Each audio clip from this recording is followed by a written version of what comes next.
Hey Slayers, and welcome to the Sonic racing game I'm sure almost none of you knew about. Now, you probably know about Sonic and Sega All-Stars Racing Transform, Sonic and Sega All-Stars Racing, games like that, but you probably don't know about Sonic Drift for the Game Gear. Well, at least the first one. The second one is pretty more well known, but this is the first one. So the first one, in this game you have 4 characters to choose from. Sonic Robotnik. Yo, was he called Robotnik in this? Sonic Robotnik tells Amy, and there are 3. There's Grand Prix, and there's Free Run. Free Run just allows you to pick whatever track you want, and you can go around the track. And Grand Prix is what it says. It is Grand Prix. Now, the Grand Prix mode in this game is pretty awesome. Basically, every track is just Sonic 1 tracks. Like, all the tracks are from Sonic 1. There's no more tracks than that. So you get Green Hill, Scrap Brain, Marble, Spring Yard, Starlight, and Labyrinth, and all the Sonic 1 levels just made into tracks for a racing game. It's pretty awesome, and I enjoy it a lot. I really enjoy it because the game, while retains this harder difficulty while being fun at the same time, because let me explain to you something. These certain turns in this game are they feel like they're impossible to make, and I can't even see how you can make them. They're hard to make. There's many of times where I've just been going through and I've just went off the side of the track for literally no reason, and I can't understand why it's happened to me, but it did. So, like I said, basically this is just a racing game, but it plays more like your average Super Mario Kart at the time, but for the Game Gear. Now, yes, this is a Game Gear game, and yes, there is a sequel, and I will cover the sequel this week. Probably tomorrow I will be covering the sequel, but right now we're at Marble. And I just paused the game for a long time here at Marble just because of how upset I was when I noticed, wait a second, Marble's in this. Now, this game was made in 1994 for the Sega Game Gear. So does the game hold? And from what I can tell, prices for this game range anywhere from 10 to 20, loose 10, 20 boxed, 40s, 50s, 100s new. But this game can also be found for $4.99 on the Wii Virtual Console, which is now defunct, so I don't even know why I'm telling you about it, and the Nintendo DS and the 3DS eShop. Yes, it can be found there too for around $3.99. I'm pretty sure it is. That's $3.99 US. I don't know about any other currencies, but I don't know how long the eShop for 3DS will even be up anymore. So I suggest you keep if you're really gonna jump on this jump on it. If you're gonna emulate this one, definitely emulate it. It is a nice little fun time, and it supports multiplayer. Yes, it does support multiplayer. If you have a 3DS and you and a buddy have a copy of this, it supports multiplayer. Or if you were one of the rare owners of a Game Gear Link cable, then yes, does support multiplayer, so that's fun. Of course, you wouldn't last that long. No one has 6 AA batteries to play a game of Sonic Drift, but the game is, like I said, pretty solid, but it can also be super hard. Last time I played it, honestly, I got destroyed. And when I mean destroyed, I mean destroyed. Not from characters like Sonic to Amy to, well, there's only 4 characters, like I said, Sonic, Tails, Amy, and Robotnik, which could be a downside for some people if you like a lot of characters.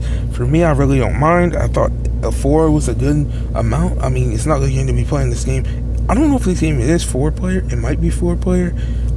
From what I can tell, it's only 2-player. But I got destroyed so many times, and by the time you get to Scrap Brain, you'll be begging to win in first, because I didn't even come in first most of the time. And yes, I recognize the video's a little bit choppy. You're gonna have to bear with me here. Still learning how to edit on this new phone and things, and what frequencies I can record at and stuff like that. So if the video is a bit choppy, that's really why. But yeah, I got my behind kicked so many times in this game. Honestly, Like Amy, I really felt bad for her. She was in fourth almost the whole time. But there's this mechanic where if you start the racing first, you can just get completely just run over by everybody and knocked all the way back down. And there are three courses: green, yellow, red. So green being easy, yellow being medium, red being hard. Now, from what I can tell, all the courses for each difficulty are the exact same courses, just a little different. They're different courses and the layout is different, but they are the same course, as in they take place in the same place. So the Green Hill track is going to be Green Hill across all three versions. The music doesn't change. The music in these games are okay, they're 8-bit consoles, so expect 8-bit music. So if that's your thing, that's pretty cool. From what I can tell, this game didn't receive a Master System port, but I could be wrong. I have to check up on that. And if it did receive one, I will definitely play it. But this is a Game Gear game, first and foremost. This game is like I said, prices. This game can run pretty cheap to pretty high. I also should fail to mention that if you go for an original copy, Sonic Drift 1, as far as I could tell, if I could remember correctly, was a Japanese only release, but that might have been the second one. But yeah, I think the second one came out multinational, but this one, if I'm correct, is only a Japanese release. Amy uses her classic model as of course this was in 1994. So Amy uses her classic model, and how does this compare with the likes of Super Mario Kart and things like that? Well, I mean, it does as good as you expect an 8-bit game to do. It really doesn't get much better than that on an 8-bit console. The Game Gear was basically the best 8-bit console out at the time. And it does pretty good. And if there is a Master System port, I will definitely review it. The tracks are nice and long. If you're on the easy difficulty, like, they're super easy to get through. Like, it didn't take me too long to beat the game. It was pretty easy, pretty, like, enjoyable. You can give this to like a younger person, and I'm sure they'll beat it within a few minutes. It is the game. The first tracks aren't even really like a 15-minute thing. As you can see, I beat the whole easy track in less than 10 minutes, and that's good. I mean, the game, well, it depends on how much you pay for this game. Is it worth the hundreds of dollars a new box copy can go for? Not really. But if you happen to see this one loose in the wild, definitely give it a go. It is worth it. I would say the game's about 30 minutes at most. Like I said, I completed the first track in only 10 minutes. That's nothing. So if I can complete the first track in 10 minutes, you can complete the rest of the game in about 30 if you're really trying to speed run it.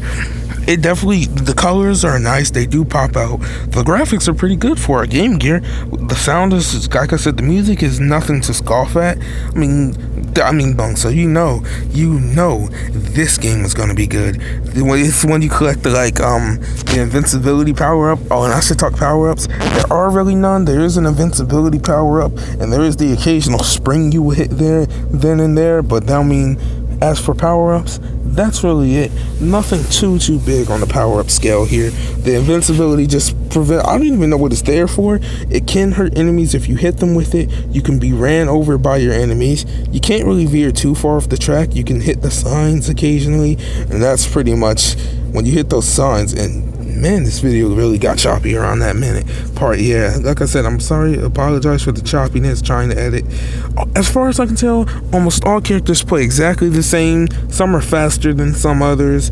Like, there's only 4. Like I said, Sonic is the fastest. Eggman, they each have better handling and all that. I think Amy's the most balanced of them. I tried them all. This was my Eggman run here, and I definitely chose Eggman, as he's a solo character, so I really shouldn't have chose him, but I did choose him, and as you can tell, that didn't work out too well for me. But I chose Eggman, and that's not good.